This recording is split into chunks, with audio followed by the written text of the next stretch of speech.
Very good morning, class. Now, today's topic is total internal reflection. Total internal reflection, अभी हमारा जो chapter topic चल रहा था वो रिफ्रैक्शन से रिलेटेड टॉपिक चल रहा था और अचानक से टॉपिक में रिफ्लेक्शन वर्ड कहाँ से आया। और ये बहुत इंपॉर्टेंट टॉपिक है टोटल इंटरनल रिफ्लेक्शन, क्योंकि यहाँ रिफ्लेक्शन होते होते अचानक से रिफ्लेक्शन होने लगा। कैसे देखो, यहाँ पे मैंने ये लाइन ब्लैक ड्रॉ की है, that is interface, this is the interface and it is the interface of the first and second medium. First medium is taken as rarer medium and second medium is taken as denser medium. Now let me consider point source of light. Let me consider point source of light. This is a point source of light and the rays are coming out of this point source. Different direction में rays आएंगी, तो हम कुछ rays को draw कर रहे हैं। तो कुछ rays जो यहाँ interface पे incident हो रही हैं, जैसे एक ये ray draw की, ये इंटरफेस पे यहाँ इंसिडेंट हुई, this is angle of incident. इस एंगल ऑफ इंसिडेंट के लिए एंगल ऑफ रिफ्रैक्शन आर है, this is angle of incident in the denser medium and this is angle of refraction in rare medium. Now another ray, this one here angle of incident increases. ये I कुछ angle of incident है but यहाँ पे वो increase हो गया। Late अगर यहाँ पे 30 डिग्री और यहाँ 45 डिग्री हो गया, तो ये देखा गया कि यहाँ पे एंगल ऑफ रिफ्रैक्शन कुछ है बट यहाँ जो एंगल ऑफ रिफ्लेक्शन है वो इंक्रीज होकर के, क्योंकि आई इंक्रीज होगा तो आर इंक्रीज होगा, वो इंक्रीज होकर 90 डिग्री हो गया। Then this particular angle of incidence i is c, means critical angle. इस particular angle of incident in the denser medium for which we get angle of refraction in the rare medium is 90 degree, then this is called critical angle. And for this angle which is more than the critical angle, i is more than c, तो यानी ये I equal to सी हो गया। आई मोर than सी के लिए क्या होगा, the ray of light will totally internally reflect, means this angle is to this one. तो यहाँ पे टोटल इंटरनल रिफ्लेक्शन हो गया। दैट मीन्स अभी आप रिफ्रैक्शन देख रहे थे लेकिन एक पर्टिकुलर एंगल तक रिफ्रैक्शन था, लेकिन आपने जब एंगल इंक्रीज किया एक पर्टिकुलर एंगल से, यानी क्रिटिकल एंगल से ज्यादा एंगल ऑफ इंसिडेंट किया, देन लाइट उसी मीडियम में वापस रिबाउंस होगी, दैट मीन्स रिफ्लेक्शन हो गया। Means if the ray of light travel from the denser to the rare medium and the angle of incident is more than the critical angle, then there is a internal reflection takes place. So means what is total internal reflection? जब ray of light denser से rare medium की तरफ जाती है और angle of incident critical angle से ज़्यादा होता है, तो light उसी medium में bounce back हो जाती है, and this is called total internal reflection. Now what are the condition? Question पूछा जाता है, what are the condition of TIR? So what are the condition? Condition क्या है?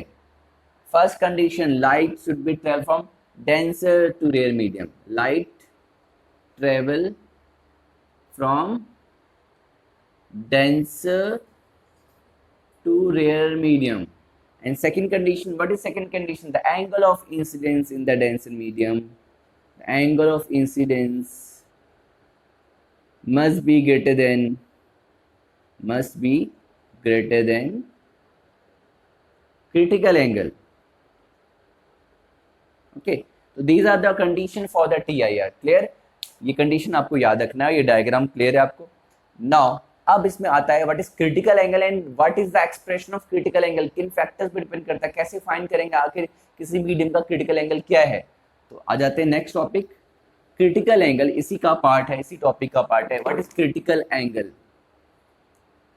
What is critical angle?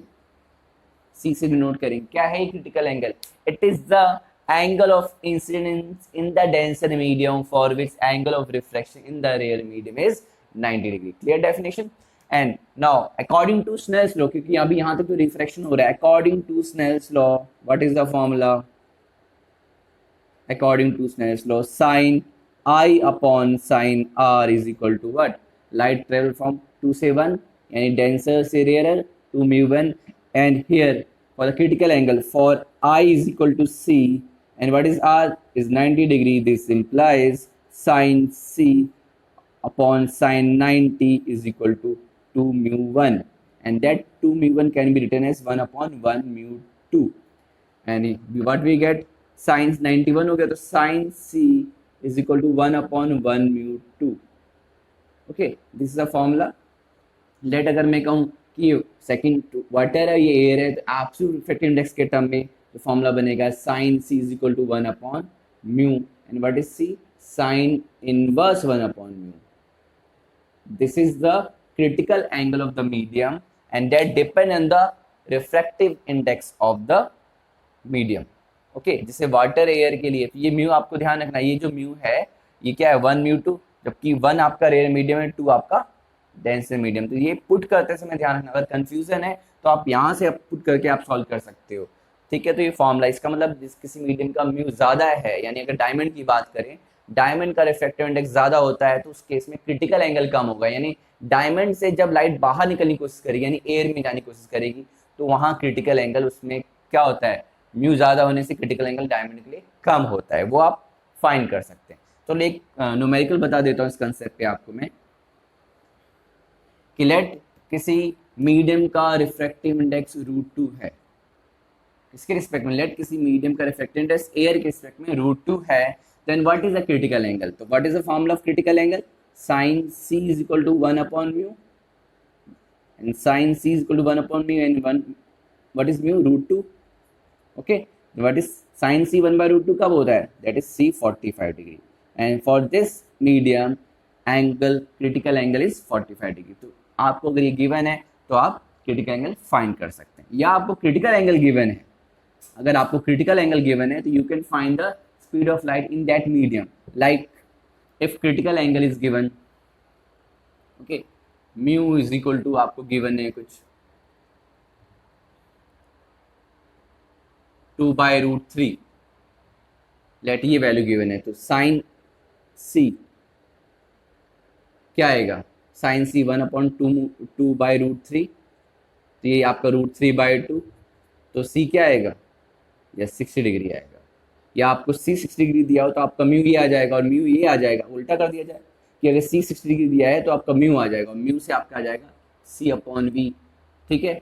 ये air के स्पेक्ट में मानो तो c आपको पता है, v आप फाइंड कर लेंगे उस मीडियम में, यानी कई बार क्रिटिकल एंगल दिया होता है, म्यू फाइंड करने के बाद उस मीडियम में आप स्पीड फाइंड कर सकते हैं। ये कंसेप्ट है टोटल इंटर्न रिफ्लेक्शन का, जिसमें हमने क्रिटिकल एंगल का कंसेप्ट स्टडी किया, और जिस मीडियम का रिफ्लेक्टेंस ज़्यादा होता है उसका म्यू ज़्यादा होगा तो क्रिटिकल एंगल कम होगा, जो कि मैंने डायमंड का एग्जांपल दिया। दैट वाई जो लाइट एक बार डायमंड में एंटर कर जाती है वो डायमंड से बाहर नहीं निकलती जल्दी, क्यों, क्योंकि वहाँ क्रिटिकल एंगल बहुत कम है, रिफ्रैक्टिव इंडेक्स आपका 2 पॉइंट समथिंग है, 2.24, तो क्रिटिकल एंगल इसका 22.4 डिग्री के आसपास होगा, यानी कि वहाँ पर इतने कम एंगल पे ही लाइट जो है वो अंदर इंटर रिफ्लेक्ट होगी, यानी मैक्सिमम लाइट 0 से 90 डिग्री के बीच में सिर्फ जो 0 से 22 के समथिंग आसपास डिग्री वही बाहर निकल पाएगी, यानी मोस्टली जो लाइट जो एंगल ऑफ इंसिडेंस जिसके 22 से ज़्यादा है तो वो क्या होगा, वो अंदर इंटरनल रिफ्लेक्ट होगी। दैट वाई अंदर जो लाइट एंटर कर जाएगी, क्योंकि एयर से डायमंड में एंटर करने में कोई दिक्कत नहीं है, दिक्कत तब आती है जब डेंसर से रेयर में जाती है, तभी तो इंटरनल रिफ्लेक्शन होता है। तो लाइट जो डायमंड में एंटर कर जाती है वो जल्दी बाहर निकलती है, that why that is the cause of brilliance of diamond. Okay, तो what is the cause of brilliance of diamond, because mu ज़्यादा होता है और क्रिटिकल एंगल कम होता है, तो लाइट इजीली उस डायमंड से बाहर नहीं निकल पाती है, and that is a cause of brilliance of diamond. ये कंसेप्ट है इंटरनल रिफ्लेक्शन का। नेक्स्ट वीडियो में इसकी एप्लीकेशंस, ये डायमंड वाला तो एक एप्लीकेशन है, इसकी और भी एप्लीकेशंस मैं एक्सप्लेन करूंगा। Okay class.